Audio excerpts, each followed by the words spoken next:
This is a piece that I wrote a while ago. I never really looked into posting it, but here it goes.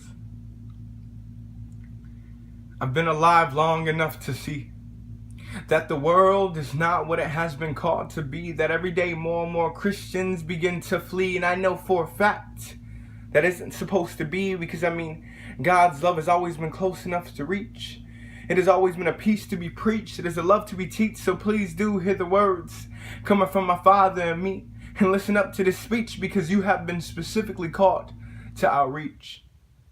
So it's time that us Christians would rise, that we would no longer listen to the world's lies. Time that we would open up our eyes to see that we have been separated into individual hives, when in reality it should be about wanting to save lives. Did Jesus not save ours?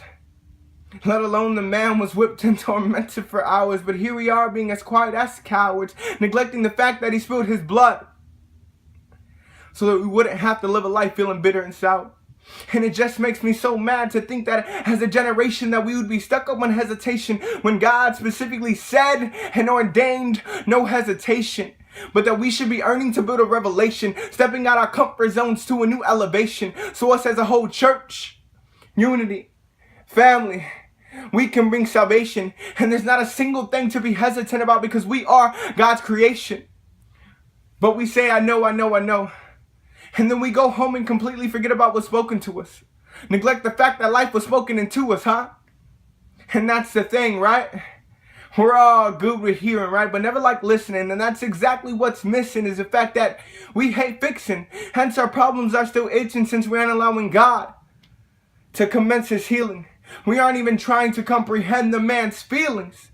And that's what I've been trying to get across your chest, is that as a generation we don't know true love nor sacrifice. But Jesus, there is power in the name of Jesus. So we must idolize this man and place him on a throne as high as the eye can see. Why? Because he is King of Kings, lover of lovers.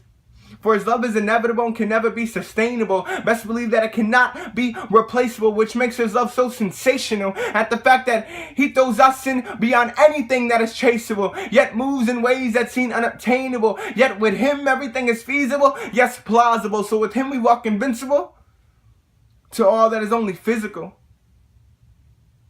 And that's why I jump on this mic so passionate. Is because the world needs to see that the love of God is the only thing that needs to be. It's the only thing that can set us free. It's the only thing that can help us achieve to become the person we've been called to be. So when Satan comes running our way, best believe he gonna flee.